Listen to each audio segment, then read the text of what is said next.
Good afternoon, everyone.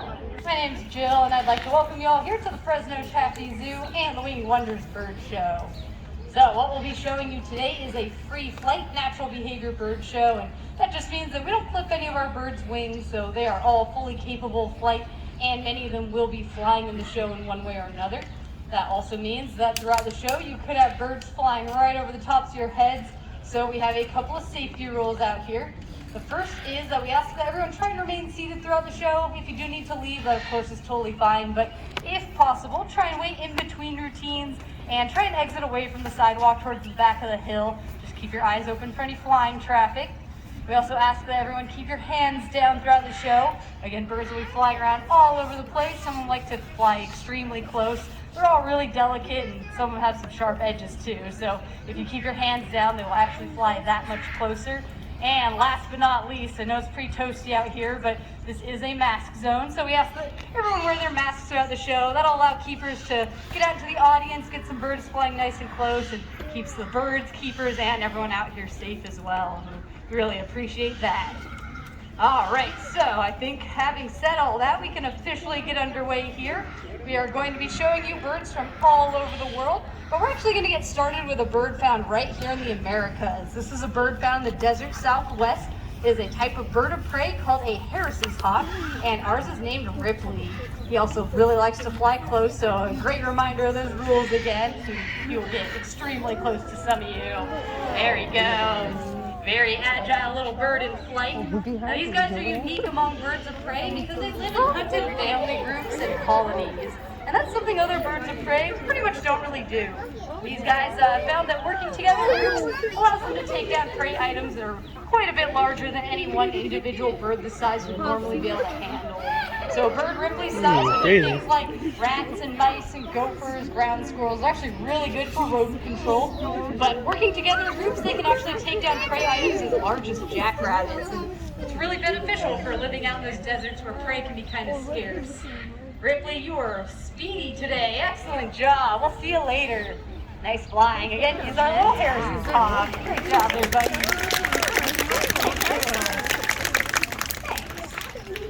So actually, there was one bird that flew around out here before I ever got out, and I'll introduce her really quickly. We had a large gray crane fly around from this direction. That was Rex, an East African crown crane, and her sister lives here with us at the zoo. We'll actually get to meet her a little bit later.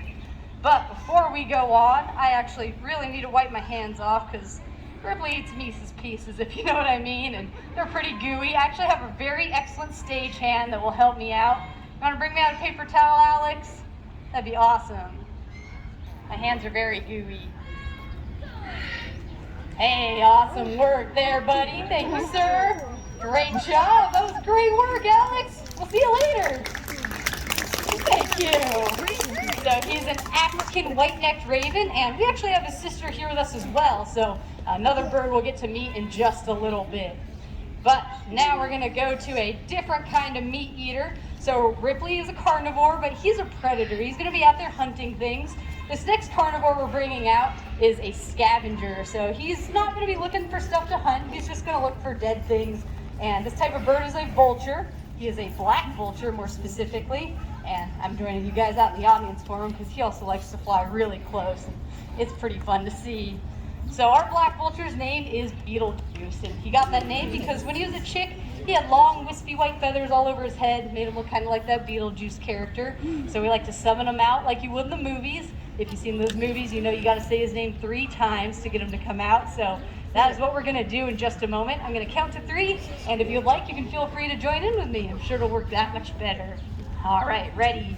1, 2, 3. Beetlejuice, Beetlejuice, Beetlejuice. Awesome work, and there he is. So you'll notice now that he's an adult, he no longer has those wispy white feathers. He has that bald head and neck that is pretty classic for vultures all over the world, and that helps him out because again, he's scavenging. He's looking for dead stuff or carrion. And often with all those dead things goes some gross bits, bacteria. So having short feathers on his head and neck helps keep him clean, prevents anything from getting stuck in his head feathers, and actually allows the sun to get right down to his skin to sterilize or kill any bacteria that might grow there. Got one more left, buddy. I know, it's almost the end of the day. You're doing great. Beetlejuice is one of our older birds too. He's almost 30 years old. Actually, I think his birthday is later this month, so you're getting up there, buddy. He's doing awesome. Very awesome bird in flight. So, having vultures out in the ecosystem is very beneficial to pretty much everything because by cleaning up all those dead things, see you later, Beetlejuice. Great job, buddy. Thank you. Thanks. But by cleaning up all those dead things, vultures actually help prevent the spread of disease to us. Vultures can digest animals that have died from things like bubonic plague and anthrax, so really beneficial to have them out in the ecosystem.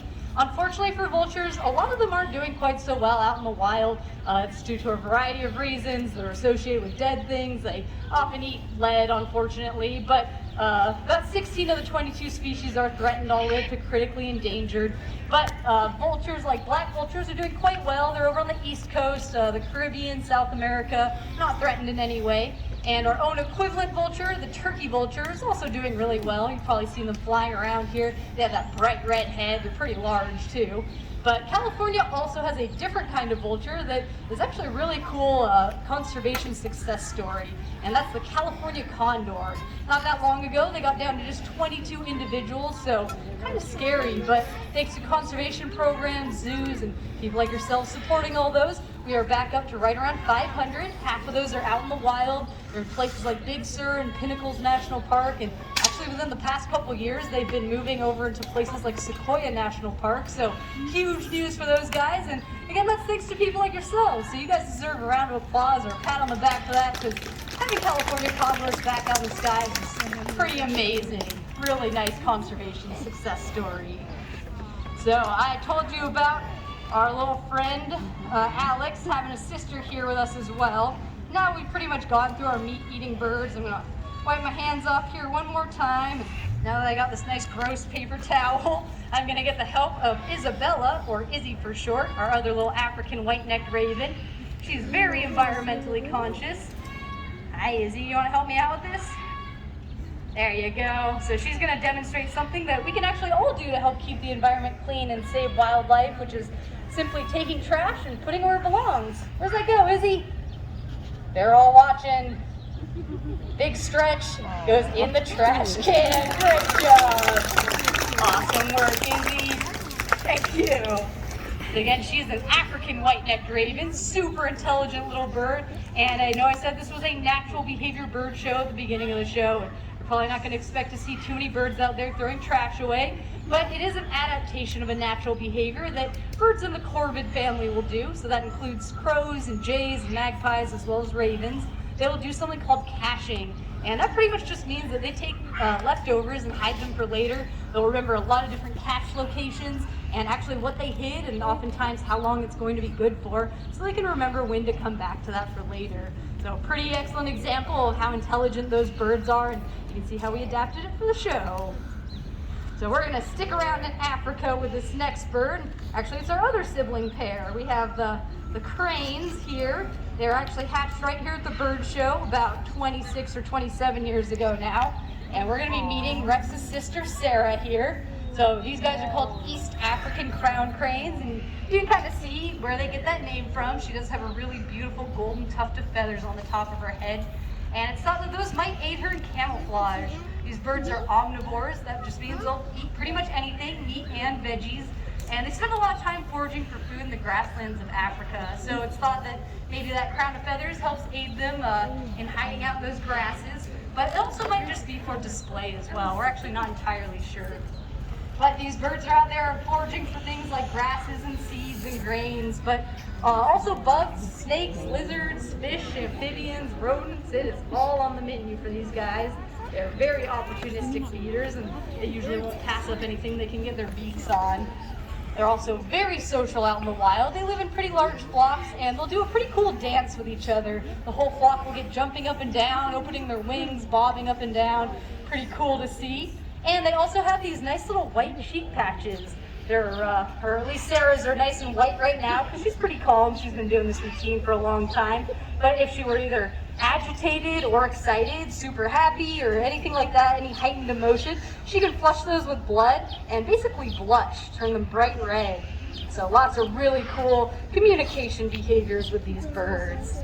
Sarah, you were awesome. You want to jog on off? We'll see you later. There she goes. Again, our East African crown crane strolling on off. See ya. So we're actually going to change gears here and go to the tropical rainforest of the world next. We're going to be meeting some very cute little parrots. Now, tropics not only provide us with parrots, but they're also giving us things like clean air and water, different kinds of foods and medicines. But most importantly for us, they're going to be showing us some very cute little talking parrots, except I know I said talking, but they aren't really talking like you and I are. They are just very excellent mimics.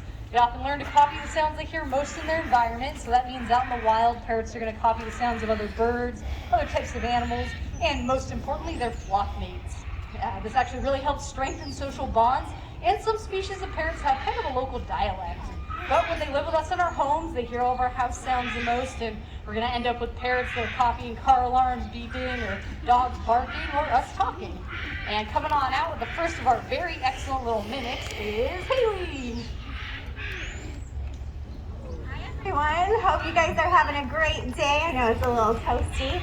I have a really awesome bird. This is a yellow-naped Amazon who likes to introduce himself, but I think I'm gonna let you do that because he's pretty eager to go. Oh, are you excited? You're so excited. What's your name? That's not your name. What's your name? I don't know if we're gonna get a name today. Well, this is Peabody.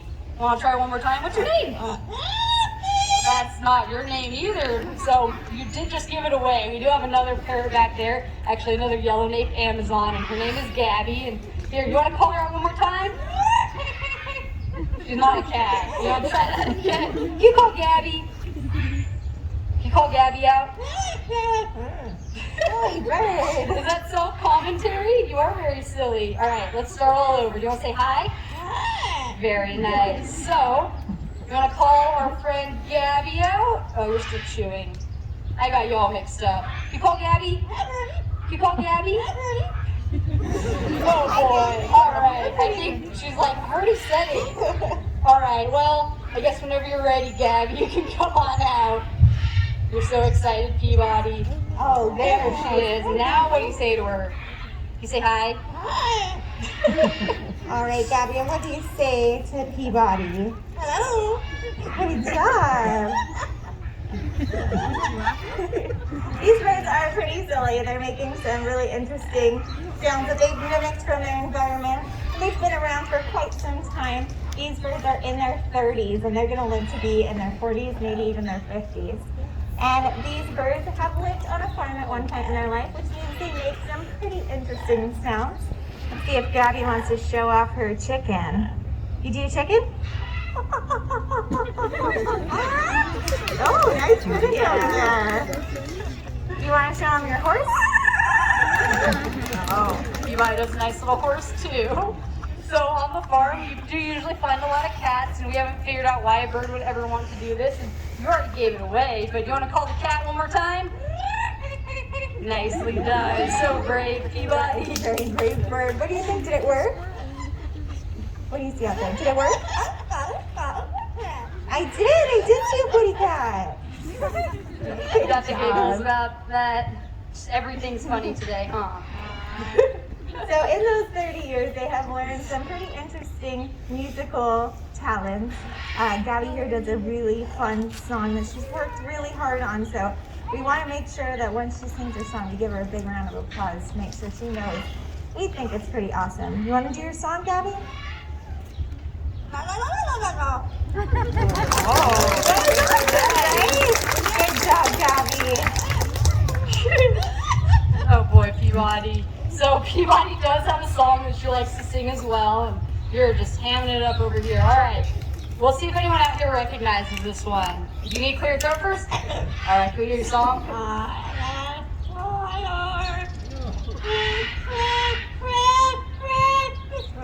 Oh, very nice, Peabody. Thank you. Double brown. Oh yeah. For those of you who didn't recognize that, it was a Tony Bennett classic, and Peabody put a little extra creative spin on it today. I left my heart in San Francisco. Very nice, Peabody. Oh, it is almost funny. Goodness, not yet. So you might see these birds up here and think that you want to add one to your family. Like I mentioned, these birds do live a really long time, often outliving their owners. We really want to make sure that you guys make great decisions, especially when it comes to choosing a family pet. These animals can live up into their 80s when they're much bigger macaws. And that means that it's not only going to be a pet for you, but also for the rest of your family. And they can also have some pretty bad behaviors in the house. They make really loud sounds like you're hearing behind us. They also bite quite hard. Their beak grows their entire life, and they need to constantly chew things to get it in nice shape to open things like seeds, nuts, and fruit. That also means that they can have a bad influence on your furniture and home value. They like to chew.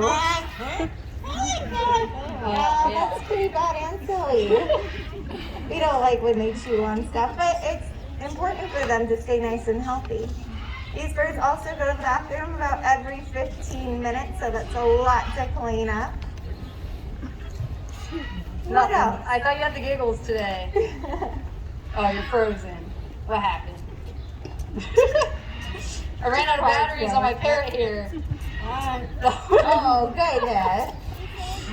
But Oh, again, we boy. just want to make sure you guys are making informed decisions. Think really hard about whether or not you really want to add a bird to your family. And with that, I think we're going to say goodbye to Gabby. All right, you've been hinting at it. You want to say bye? Bye. There you go. And bye to everyone else too? This is your favorite part.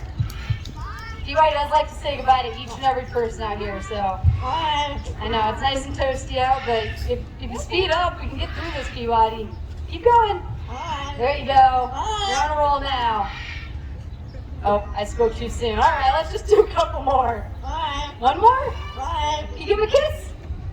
Ooh, who's flying up there? There might be someone flying in the sky that we can't see. Parrots are prey species, and they're always keeping an eye on any predators flying around up there, but it's pretty much time to go. You want to do one more bye? And a kiss? Very nice. All right, Peabody.